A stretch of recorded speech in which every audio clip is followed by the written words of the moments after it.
নমস্কার বন্ধুরা, আপনাদের সাথে আমি আজকে শেয়ার করতে চলেছি অত্যন্ত প্রিয় এক লোভনীয় খাবারের রেসিপি। আজকে যেটা বানাতে চলেছি সেটা আপনারা অবশ্যই বুঝতে পেরেছেন। হ্যাঁ, আজকে আমি বানাচ্ছি চিতই পিঠে। চিতই পিঠে কিন্তু খেতে সবাইকারই খুবই ভালো লাগে, কিন্তু কম বেশি আমরা অনেকেই কিন্তু এই চিতই পিঠেটাকে ঠিকমতো গুলতে পারি না, তাই ঠিকমতো হয়ে থাকে না। তো চলুন, আজকে আমি এসেছিলাম বাপের বাড়িতে, আর মায়ের হাতের স্পেশাল চিতই পিঠের রেসিপি আপনাদের সাথে আজকে শেয়ার করতে চলেছি। সবার প্রথমে নিয়েছি 500 গ্রামের মতো চালের গুঁড়ো। আপনাদের যেমন প্রয়োজন হবে আপনারা ঠিক সেরকমভাবে নেবেন। তারপর এর মধ্যে দিয়ে দিয়েছি একটুখানি লবণ, স্বাদ অনুযায়ী লবণ ব্যবহার করবেন। আর এখানে অন্য কিছু উপকরণ লাগে না, ব্যাস এই দুটো উপকরণ দিলেই কিন্তু একদম পারফেক্ট হয়ে যায় চিতই পিঠে। সবার প্রথমে ডোটাকে একটু গোল করে রুটি ডোয়ের মতো করে শক্ত করে মেখে নিলাম। তারপর হালকা হালকা করে জল দিতে হবে আর মাখতে হবে। আপনারা অবশ্যই জানেন, গ্রামে গঞ্জে যারা থাকেন বা শহরে এলাকাও যারা থাকেন তারা অবশ্যই জানবেন, আমরা কিন্তু দু রকমের গুঁড়ি বলি। চালের গুঁড়োটাকে দু রকমের বলে থাকি, একটা কলে কুটোনো চালের গুঁড়ি আর একটা বাড়িতে মিক্সি পেস্টের।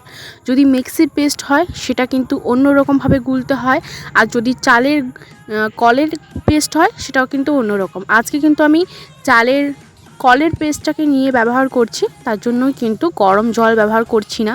প্রথমে একটু লবণ দিয়ে শক্ত করে ডো বানিয়ে নিলাম, তারপর হালকা হালকা জল দিয়ে সেই ডোটাকে পাতলা আকার তৈরি করে নিলাম। এটা যদি আমরা ঘরের গুঁড়ি করতাম, মানে ঘরের চালের গুঁড়োটাকে গুঁড়ি বলি আমরা এখানে, তো এই যে ঘরের চালের গুঁড়োটাকে যদি আমরা ব্যবহার করতাম তাহলে কিন্তু প্রথম থেকে গরম জল দিয়ে এটা আমাদেরকে মাখতে হতো, শক্ত করতে হতো না, কিন্তু হালকা হালকা করে অল্প অল্প গরম জল দিয়ে এটাকে মাখতে হতো। তো আশেপাশে অনেকটা শব্দ আপনারা নিশ্চয়ই শুনতে পাচ্ছেন, তার জন্য প্লিজ এই শব্দটাকে একটু অ্যাভয়েড করার চেষ্টা করবেন, কারণ আশেপাশে খুবই মানুষ চিৎকার চেঁচামেচি করছে। আমি যেহেতু ছাদের উপর থেকে ভয়েস ওভার করছিলাম, তার জন্য প্লিজ এটাকে একটু অ্যাভয়েড করার চেষ্টা করবেন। ভালো করে গুলনিটাকে গুলে নিলাম। আপনারা অবশ্যই বুঝতে পারছেন যে কেমন ঠিক ডোটা লাগবে, এরকম ঠিক ডোটা লাগবে, ঠিক সেরকম কিন্তু আমি বানিয়ে নিয়েছি। খুব একটা পাতলা হবে না আর খুব একটা মোটাও হবে না, ডোটা হবে মাঝারি টাইপের, যেমন পিঠেগুলো খুব ভালো হয় ঠিকমতো ফুলে। চিতই পিঠে যদি না ফুলে তাহলে কিন্তু তার কোনো স্বাদ থাকে না, বা দেখতে অতটা সুন্দর হয় না, খেতেও অতটাও সুন্দর হয় না। তার জন্য আপনারা অবশ্যই ভালো করে ডোটার দিকে একটু লক্ষ্য রাখবেন। এতে বেশি কিছু উপকরণ তো লাগেই না, আপনারা দেখলেন শুধু চালের গুঁড়ো, জল আর একটুখানি স্বাদ মতো লবণ, ব্যাস। এত কম উপকরণ কোনো রকম খাবারে লাগে না, শুধু এটাতে না লাগে তেল, না লাগে মশলা, কিছু লাগে না।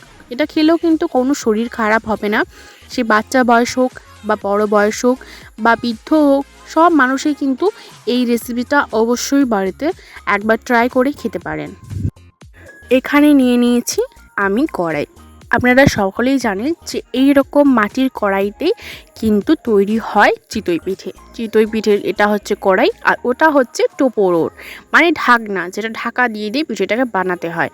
তো এটাকে ভালো করে প্রথমে উনুনটাকে জাল দিয়ে দিলাম, আমরা উনুনে বানাচ্ছি, আর বেশিরভাগ চিতই পিঠে একটু বেশি জাল লাগে, তাই আমরা আজকে উনুনে বানাচ্ছি। ঠিক এইরকমভাবে ডোটাকে ঢেলে দিলাম, এরপর টোপরটাকে ঢাকা দিয়ে দেব।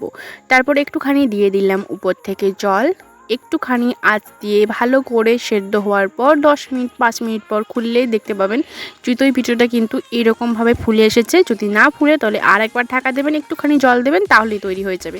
আর দেখতে পাচ্ছেন চিতই পিঠেটা কতটা সুন্দর হয়েছে, কতটা সফট হয়েছে। চলুন আর একটা পিঠে আপনাদের তুলে দেখায়, একটু কোনো কিন্তু কড়াইয়ে লাগছে না, বা চিতই পিঠেটা কিন্তু পুরো ফুলে ঢাক হয়ে গেছে, কোনো ছিদ্র বাইরে থেকে দেখা যাচ্ছে না।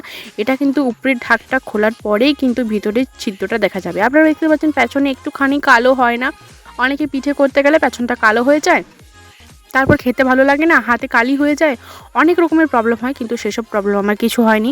আপনারা দেখতেই পাচ্ছেন যে উপরে ঢাকনাটা খোলার পর ভিতরে কতগুলো ছিদ্রযুক্ত পিঠেটা হয়েছে, আর এই ছিদ্রগুলোই কিন্তু এই পিঠের নমুনা আসল। এটা দেখতে কিন্তু খুব সুন্দর লাগে, আর চায়ে ডুবিয়ে খেতেও কিন্তু খুব ভালো লাগে। আর দেখতে পাচ্ছেন কতটা স্পঞ্জি হয়েছে, সফট হয়েছে পিঠেটা, একদমই শক্ত বা চিমড় টাইপের কিছু হয়নি, খুব নরম হয়েছে পিঠেটা, সবাই খেতে পারবে, কোনো অসুবিধা হবে না। আর পেছনটা দেখুন কতটা স্পঞ্জি ভাব এসেছে, তার সাথে কতগুলো ছিদ্র এসেছে। আর পিঠেটার পেছনটা কিন্তু একদম পোড়েনি, ঠিকঠাক আছে। আর খেতেও কিন্তু অসাধারণ হয়েছিল। তারপর যেহেতু আমি দুধ চিতই বানাচ্ছি, সেহেতু একটু ভালো করে অনেকক্ষণ ধরে জাল দিয়ে দুধটাকে ভালো করে ফুটিয়ে নিয়েছি। আর দুধে একটা মোটা আস্তরণ সর পড়েছে, এই সরটা দিয়েই কিন্তু আজকের এই চিতই পিঠেটাকে ভিজিয়ে খাওয়া হবে। আর এর নাম হলো দুধ চিতই। অবশ্যই আপনারা সকলেই দুধ চিতই খেতে পছন্দ করেন, আর অনেকে আছে পছন্দ করেন না, তাদের জন্য একটা ছোট্টখানি টিপস আমি লাস্টে শেয়ার করতে চলেছি। তো চলুন, ভালো করে দুধটা কিন্তু ফুটিয়ে নিয়েছি। আর এখানে নিয়ে নিচ্ছি আমি প্লেটে একটা চিতই। তারপর এর মধ্যে দিয়ে দিলাম চিতইয়ের মধ্যে দিয়ে দিলাম দুধটা। আরে আপনারা কারা কী নামে চেনেন এই চিতই পিঠেকে? অনেকেই চিতো পিঠে বলে, আজকে পিঠে বলে, আর চিতই পিঠে বলে। আপনারা যে যেখান থেকে দেখছেন অবশ্যই আমাকে কমেন্ট করে জানাবেন যে আপনারা কী নামে এই পিঠেটাকে চেনেন। তো পিঠেটাকে ভালো করে দুধের মধ্যে ভিজিয়ে দিলাম। আমার দুধ চিতই কিন্তু রেডি হয়ে গেছে। আপনারা চাইলে একটু কেশর আর একটু মিষ্টি খেতে চাইলে এর মধ্যে একটুখানি চিনি দিয়ে দিতে পারেন। আমি যেহেতু এখন চিনি খেতে পছন্দ করি না, সেহেতু চিনি এর মধ্যে দিলাম না।